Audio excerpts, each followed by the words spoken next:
warahmatullahi wabarakatuh, Pak Sen. Waalaikumsalam warahmatullahi wabarakatuh, Pak Slamet. Gimana kabarnya Pak Sen hari ini? Baik Pak, alhamdulillah. Kalau Pak Slamet? Alhamdulillah sehat, baik Pak. Saya ingin menjelaskan dulu Pak sebelum melakukan kegiatan-kegiatan nanti yang kita alami atau kita lakukan. Nanti di sini akan ada kegiatan coaching ya Pak ya. Kebetulan saya nanti berperan sebagai observer atau pengamat, Pak Sen nanti sebagai coach, dan nanti ada coach ya, satu lagi coach. Jadi kegiatan ini bertujuan untuk belajar mencari solusi, ya, mencari solusi dari permasalahan-permasalahan yang dihadapi oleh coach dan lain sebagainya. Sebelum mulai proses coachingnya di sini Pak, saya tegaskan lagi di sini saya sebagai observer ya, hanya pengamat saja. Kemudian dalam percakapan ini nanti ada beberapa penilaian Pak, ada rubrik penilaian, ya, rubrik penilaian percakapan dalam observasi antara lain harapan saya nanti Bapak sudah memiliki prinsip dan dari seorang coach, ya, dari seorang coach. Jadi Pak Sen itu harus memiliki prinsip bahwa Pak Sen itu seorang coach ya, dalam kegiatan coaching. Yaitu apa? Yaitu kemitraan Pak, kolaborasi sebagai teman. Coach itu sebagai teman dan coach, bukan sebagai atasan atau bawahannya, sebagai teman curhat, bisa dikatakan seperti itu ya. Proses kreatif dan memaksimalkan potensi Pak Sen nanti berarti bagaimana sih mengolah coaching itu supaya coach nanti bisa memiliki potensi yang dapat digali dan bisa diterapkan oleh coach itu sendiri. Tentunya Pak Sen juga sudah memiliki kompetensi inti dari seorang coach. Ya, kemarin kita belajar coaching, kita mengatakan coach. Jadi saya yakin Pak Sen sudah memiliki dasar beberapa coaching. Gitu Pak Sen. Dengan keadaan penuh, ya, kompetensi dari coach itu adalah dengan kehadiran penuh, terus mendengarkan aktif dan mengajukan pertanyaan yang berbobot kepada siapa? Pada coach. Nah, tentunya dengan teknik rasa, dan juga saya berharap Pak, pada proses percakapan Pak Sen dalam menerapkan sebuah coaching, jangan lupa menerapkan alur dari Tirta, ya, yaitu tujuan, identifikasi masalah, rencana aksi, dan tanggung jawab. Rubrik penilaian yang akan menjadikan acuan dalam memandu Bapak dalam melakukan atau memandu Pak Sen dalam melakukan kegiatan coaching. Bisa dimengerti Pak? Bisa dipahami? Bisa. Artinya jenengan harus mengenal tentang coaching seperti apa, kegiatan coaching itu seperti apa, dan jenengan harus memiliki kompetensi tentang coaching. Nah, sebelum kita melakukan kegiatan coaching atau Pak Sen melakukan kegiatan coaching dengan coach, ada beberapa pertanyaan yang saya sampaikan kepada Pak Sen. Pertanyaan pertama yaitu, kita sudah tahu Pak beberapa algoritma atau beberapa kompetensi coach, ya. Kira-kira ini dalam pelaksanaan coaching ini Pak Sen itu akan ingin atau yang akan mengembangkan dalam kompetensi coaching apa sih Pak? Iya Pak Slamet. Terima kasih atas pertanyaannya. Saya ingin mengembangkan ini Pak, kompetensi ada dua Pak, yaitu yang pertama mendengarkan aktif, dan juga saya ingin mengembangkan bagaimana mengajukan pertanyaan yang berbobot, tentunya dengan teknik rasa. Saya rasa itu Pak yang saya kembangkan. Ada dua. Jadi ada dua nih, ada mendengarkan aktif dan mengajukan pertanyaan berbobot pada coach ya, pada coach ya. Menurut Pak Sen, dari dua kompetensi ini yang Pak Sen akan kembangkan, ya, dalam proses coaching nanti, ya, kompetensi yang paling spesifik, ya, yang paling utama prioritasnya itu apa sih Pak? Saya rasa nanti yang spesifik ya Pak, kompetensi coaching yang spesifik perlu saya kembangkan itu menggunakan aktif Pak. Jadi dari situ nanti saya bisa mendapatkan, saya bisa sebagai modal untuk bertanya, menggali potensi dari coaching, tentunya dengan mengajukan pertanyaan-pertanyaan yang cukup seperti itu Pak. Ya, betul sekali ya Pak ya, kalau kita dalam pembicaraan, dalam kolaborasi, dalam diskusi itu memang harus mendengarkan secara aktif ya Pak ya. Karena ada beberapa hal informasi mungkin yang perlu kita sampaikan, perlu kita tanyakan pada coach ya, gitu. Nah, betul Pak, kita harus betul-betul aktif dalam proses coaching dan mendengarkan secara aktif. Jadi nggak terganggu oleh yang lain. Kita bisa melihat bagaimana coach itu punya potensi, menggali potensi dari coachnya. Baik Pak, untuk pertanyaan terakhir Pak, ini satu lagi ya, boleh Pak? Boleh sekali Pak.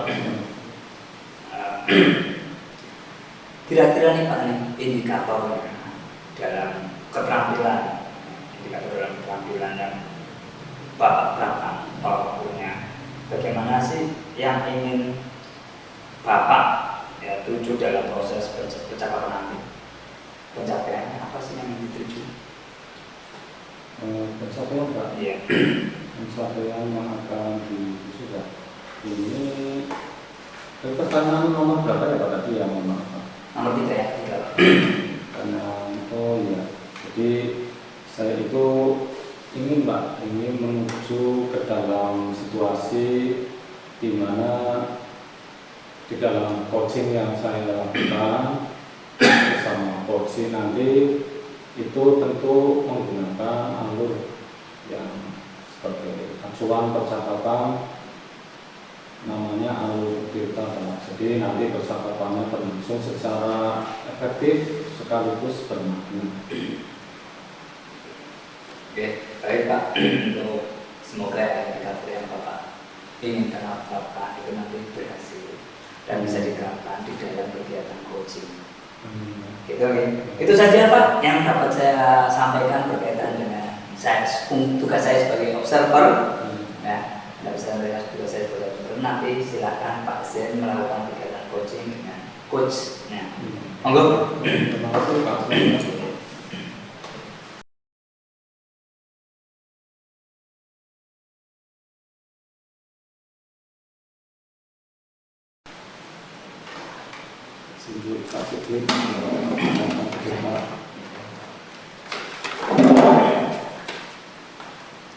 Bukan mau ini dia.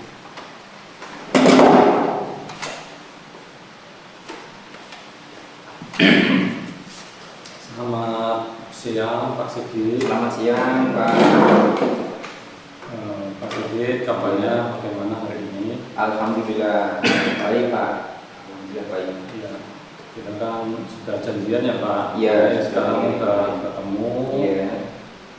Nah, katanya ada permasalahan atau apa yang mau diceritakan itu mungkin saya bisa bantu Pak. Apa yang bisa saya lakukan hari ini Pak? Ya, jadi gini Pak. Kemarin itu memang saya punya masalah di dalam pembelajaran saya. Jadi pada saat saya melakukan evaluasi awal untuk ulangan semester, ulangan ya, itu ternyata hasil yang didapatkan oleh anak-anak saya kemarin itu ini tidak sesuai atau kurang dari KKM. Jadi nilainya itu di bawah KKM. Nah, ini menjadi apa namanya ya masalah bagi saya karena ini sebenarnya yang terjadi itu apa? Jadi seperti itu Pak. Itu menjadi kegelisahan bagaimana saya untuk mengajar. Kalau boleh tahu mengajar apa Pak? Iya, saya mengajar matematika Pak. Kebetulan di sini yang saya ajar itu materinya adalah trigonometri. Jadi Pak Sigit Ya, punya permasalahan nilai dari murid itu tidak sesuai dengan yang dilakukan, Iya. kurang dari KKM. Iya, iya. Sigit, lantas apa? Tentu kan sudah melakukan upaya ya Pak Iya. terkait dengan pemasaran tersebut itu apa Pak, bisa diceritakan? Jadi begini, setelah saya melakukan evaluasi dari siswa itu, nilainya seperti itu, saya jadi merenung Pak. Jadi merenung itu kira-kira berarti apa yang sebenarnya yang masalah. Ternyata setelah saya merenung, kemudian saya amati, itu ada beberapa pembelajaran saya memang harus saya ubah. Selama ini memang pembelajaran itu modelnya gini Pak, saya hanya menerangkan, ya mencatat materi, menerangkan, terus latihan soal selesai. Jadi anak itu dituntutnya hanya seperti itu. Jadi ada anak yang memang kemampuannya cepat dan lambat. Nah ini yang kemampuannya lambat ini tentu untuk yang seperti itu menjadi masalah.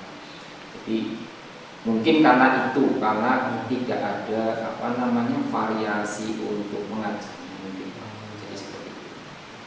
Jadi hal tersebut menurut Pak Sigit karena kurangnya variasi dalam mengajar. Iya, itu ya. Termasuk metodenya juga Pak mungkin. Jadi, biasanya hanya menggunakan nulis terus apa tadi Pak? Iya, yang menerangkan soal-soal. Iya, terus Pak Sigit di dalam mencapai tujuan tersebut Pak, itu kira-kira tantangannya apa itu Pak? Jadi memang banyak sekali sebenarnya tantangan-tantangan yang memang saya hadapi ya, karena memang di sini saya mengajar anak-anak itu yang sudah sudah gede ya, bukan remaja lagi tapi menginjak ke dewasa ya. Jadi kalau saya misalkan memerintah apapun itu ya, kalau tidak sesuai mereka punya jawaban. Jadi yang tantangan itu yang paling saya rasakan, sehingga saya harus mempunyai pola yang mungkin sekarang ini belum saya laksanakan, dan ini memang harus saya rencanakan untuk melaksanakan pola-pola pembelajaran nanti yang dikolaborasi, kemudian yang akan saya ubah untuk jadi karena kita anak-anaknya sudah besar, iya, punya perilaku yang seperti itu. Iya. Perlu kolaborasi juga Pak. Kemudian Pak, saya mau bertanya. Iya. Tadi Pak terkait apa kebutuhan yang diperlukan oleh Pak Sigit untuk mencapai tujuan tersebut. Kan dalam mencapai tujuan itu. Ya, jadi gini Pak, memang banyak memang hal yang saya harus butuhkan, termasuk di situ faktornya itu memang banyak, mungkin dari dukungan dari lingkungan berarti mungkin dari kelas dulu. Nah, saya harus bisa merubah kelas itu menjadi kondisi dulu, kemudian dukungan dari sarana. Sarana mungkin saya juga harus membutuhkan, karena nanti memang pola yang akan saya lakukan untuk pengajaran berikutnya memang harus memuatkan sarana yang memang harus ada. Kemudian dukungan dari rekan sejawat, termasuk dari guru BK, untuk mengantisipasi anak-anak yang memang kategorinya memang seperti ini ya, artinya dibilang itu susah semuanya. Jadi kolaborasi semua dari warga sekolah itu memang saya harus butuhkan. Di samping kolaborasi tentu butuh sarana dan prasarana yang memadai ya. Baik Pak, kemudian ini Pak, mari sekarang kita bahas tentang strategi cara meningkatkan kompetensi nilai akademik siswa dari panjenengan atau siswa dari Pak Sigit. Iya. Yang pertama itu saya ini Pak, jadi saya harus tahu dulu kenapa mereka itu mungkin enggan. Tentunya kan karena ini kaitannya dengan evaluasi ya, berarti mungkin enggan belajar. Kenapa mereka itu enggan belajar? Ternyata yang saya amati sekarang itu mereka itu lebih senang itu secara visual. Artinya visual berarti pembelajaran kita nanti, pembelajaran saya itu harus saya ubah, yang tadinya polanya hanya serama dan menerangkan itu saya ubah. Jadi nanti akan saya ganti pola yang lebih secara visual. Di sini nanti saya gunakan media pembelajaran, kemudian saya gunakan proyektor untuk membuat sebuah animasi yang mungkin akan menarik untuk mereka. Jadi Iya, iya. Kemudian ini Pak, ada pertanyaan lagi. Ya, kalau demikian tentunya kita perlu memberikan penjelasan yang lebih jelas dan menarik pada murid atau siswa kita. Kita tidak bisa menggunakan metode pembelajaran yang yang lebih bervariasi dapat kita gunakan yang bervariasi agar siswa tidak bosan. Itu Pak. Iya Pak, jadi saya ini nanti untuk mencoba, jadi pada saat pembelajaran ini karena materinya memang trigonometri, jadi awal nanti saya coba untuk membuat sebuah karya. Jadi mereka itu tak suruh membuat sebuah media pembelajaran dengan menggunakan kertas karton, kemudian ditempel dikombinasi dengan warna ya, jadi seperti itu. Dan dari situ nanti saya buat kelompok-kelompok kecil ya, kelompok-kelompok kecil. Kalau sudah selesai seperti itu, dibuat seperti model seperti itu, mungkin nanti mereka akan mempresentasikan. Dan tujuan saya membuat kelompok kecil itu karena mereka biar berkreasi. Jadi mereka itu mungkin berkreasi untuk ternyata di trigonometri itu tidak sesulit yang dibayangkan. Ternyata mereka pun bisa menggunakan dengan alat peraga yang bentuknya lingkaran itu bisa mengetahui atau mencari nilai trigonometri yang sudah ada di media pembelajaran. Nah, di samping itu juga saya nanti akan membuat sebuah animasi sederhana, mungkin animasi sederhana yang bentuknya tentang trigonometri. Di situ nanti saya buat ada gambar-gambar seperti rumah, ya rumah yang itu kan rumah kalau di atas atapnya itu kan bentuknya kayak segitiga gitu. Nah itu kan dari konsep itu nanti mungkin akan saya kembangkan. Jadi mereka itu mungkin akan merasa melihat secara visual, secara nyata.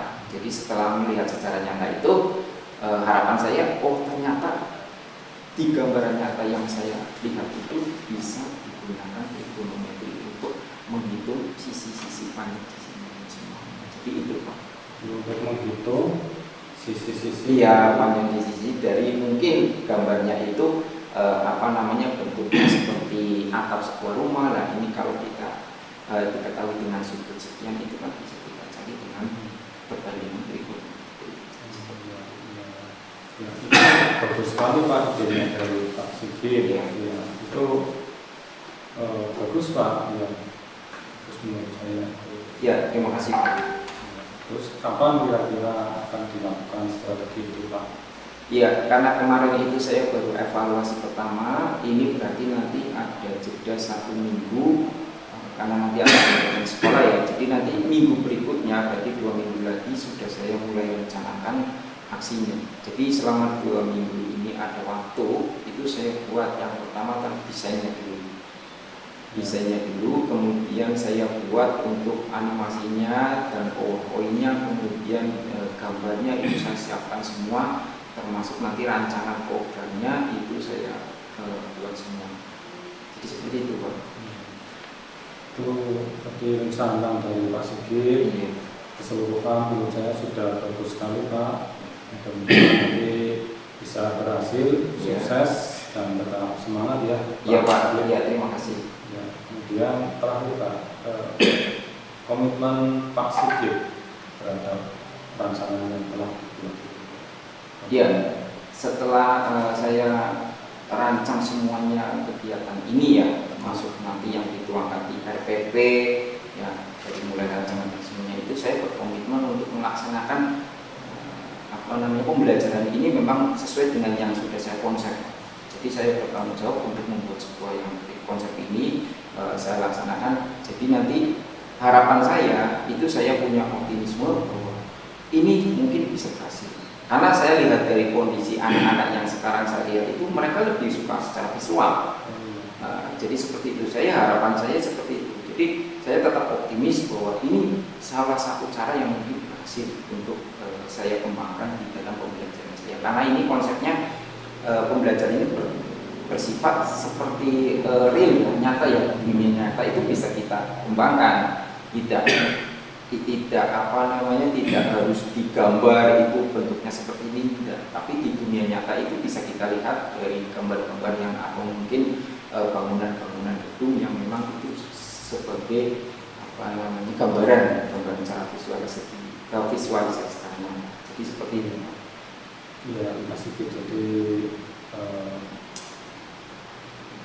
bagus sekali Pak, intinya itu ide yang berasal dari Pak Sigit, solusi-solusi tentunya yang dari Pak Sigit tadi yang perlu dijabarkan, dan saya sangat setuju, semoga berhasil Pak, bagus sekali. Itu sebenarnya juga memberikan pencerahan bagi saya Pak, terima kasih ya.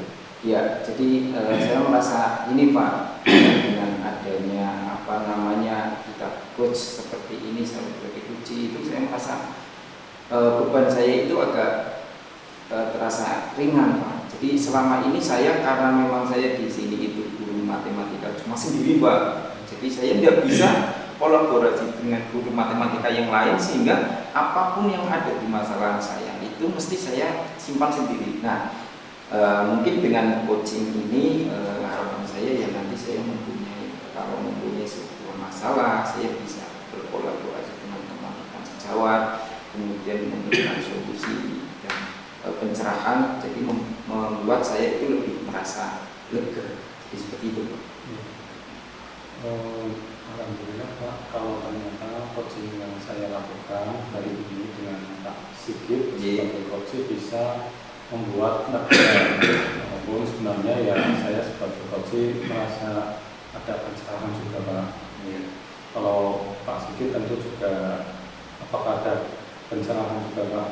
Iya, kegiatan coaching itu? Sama Pak, yang seperti tadi saya ungkapkan bahwa saya merasa ini Pak. Jadi saya merasa lega. Jadi saya mempunyai masalah, tapi saya sebenarnya punya solusi. Tapi memang saya harus berkolaborasi dengan teman untuk solusi ini supaya bisa terselesaikan dengan baik. Jadi seperti itu Pak. Jadi saya membutuhkan curhat ya teman untuk selama ini mungkin saya ada masalah ya sendiri jadi seperti itu. Jadi merasa jadi beban yang sangat berat Pak. Nah ini alhamdulillah dengan coaching ini membawa perubahan untuk saya jadi pencerahan.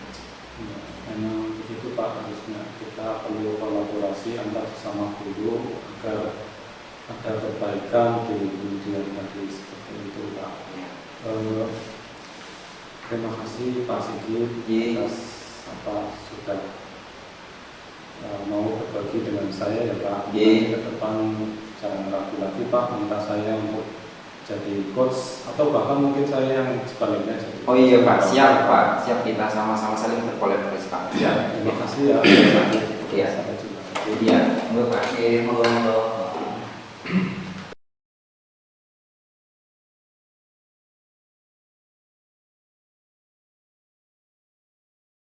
Baik Pak Zen, tadi sudah melaksanakan kegiatan coaching ya. Iya. Melaksanakan coaching dengan coaching, saya perhatikan mencermati kegiatan berjalan dengan lancar. Pak Zen juga mencermati beberapa pertanyaan, menanyakan kepada coaching. Dan mungkin di kegiatan-kegiatan ini kan Pak Zen ada ada pencerahan.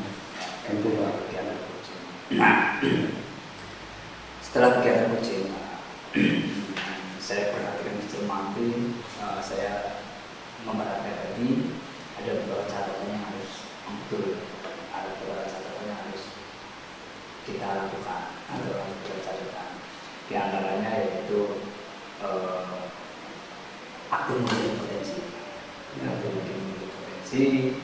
dan setelah kegiatan coaching juga saya mau bertanya Pak kepada Pak Zen. Iya, pertanyaannya apa saja Pak? Setelah jenengan yang melakukan kegiatan coaching Pak Zen, indikator pencapaian menurut Pak jenengan apa sih? Yang jenengan coaching tadi, setelah jenengan coaching, jenengan kan harus punya indikator. Indikatornya apa? Tentang coaching tadi. Terima kasih Pak sebelumnya atas pertanyaan yang diajukan kepada saya. Menurut saya tadi sudah berusaha ya Pak, berusaha untuk memenuhi keempat kompetensi dari coaching, yang aktif, dapat dengan penuh juga, terus beberapa yang kemudian indikatornya semua tadi percakapan berjalan dengan lancar. Indikatornya ini Pak, seorang coach tadi Pak Sigit di akhir mengatakan beliau merasa lega. Selama ini Pak Sigit ketika menemukan suatu permasalahan di dalam pembelajaran, beliau ini dipendam sendiri. Nah, hari ini ketemu saya kolaborasi, sama-sama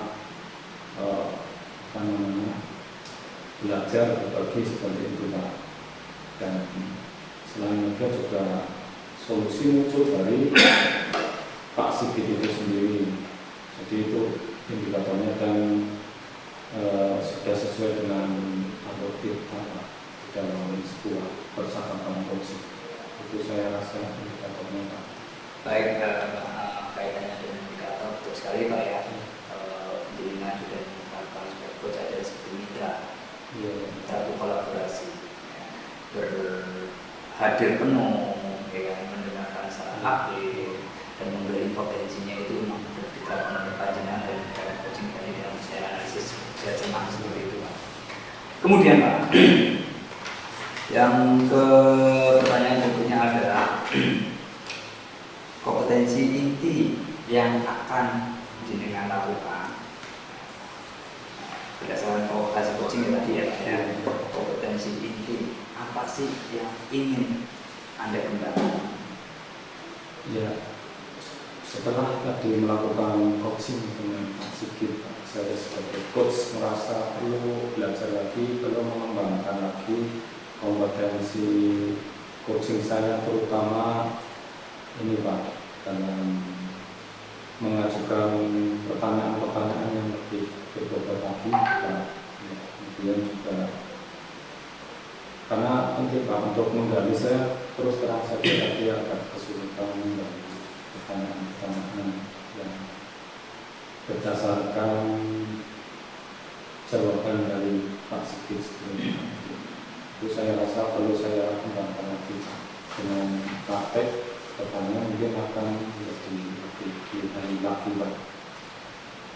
Betul ya, berkaitan dengan membuat pertanyaan berbobot. Kalau di dunia pendidikan atau di modul belajar pertanyaan HOTS gitu ya Pak ya. Iya, HOTS itu kan berbobot ya. Artinya emang itu perlu dilatih Pak. Ya, kaitannya dengan kenapa sih harus ada pertanyaan berbobot? Karena kita ingin menggali potensi dari yang punya masalah, bagaimana mencari solusinya, mungkin seperti itu Pak. Perlu dilatih lagi membuat pertanyaan-pertanyaan berbobot kaitannya dengan permasalahan yang timbul, ya, permasalahan yang ada pada seorang coach. Jadi sebagai mitra kita tidak semena-mena memberikan solusi secara langsung, tapi menggali potensi bagaimana coach itu sebetulnya punya potensi mencari solusi atau dapat mengatasi permasalahan itu sendiri. Baik Pak, itu saja kegiatan observasi dari kami, dari saya, observasi saya. Saya apresiasi sekali dengan kegiatan coaching tadi antara Pak Zen dengan Pak Sigit, ya, dan berjalan dengan baik. Pak Zen tidak ada artinya tidak ada jarak. Tidak ada cara, oh saya sebagai coach, saya di sini ternyata kolaborasi antara coach dan coach itu sebagai mitra, bukan sebagai memberikan solusi, bukan memberikan solusi, tapi mitra mencari solusi, bukan memberi solusi Pak. Itu bagus sekali Pak, terus dikembangkan dengan kegiatan yang lain. Cukup sekian dari saya, mohon maaf Pak, saya sudah mengganggu aktivitas Bapak. Maaf sekali lagi, terima kasih. Wassalamualaikum warahmatullahi wabarakatuh. Ya, terima kasih Pak Slamet. Dan saya juga berterima kasih karena Pak Slamet sudah bersedia menjadi observer saya. Betul tadi bidang coaching yang saya lakukan dengan Pak Sigit pada akhirnya mencari solusi sendiri, dan alhamdulillah beliau merasa lega karena permasalahannya permasalahan yang selama ini dipikirkan itu jadi ada solusi yang datang dari Pak Sigit tadi kan bilang dengan menggunakan visual dan tidak bosan. Kemudian beliau juga merencanakan untuk membuat animasi begitu ya Pak. Dan pada ujungnya Pak Sigit merasa lega serta senang karena bisa berkolaborasi dengan saya. Saya terima kasih juga Pak Slamet. Sama-sama Pak ya. Sukses ya Pak ya. Sampai Pak Slamet. Mari.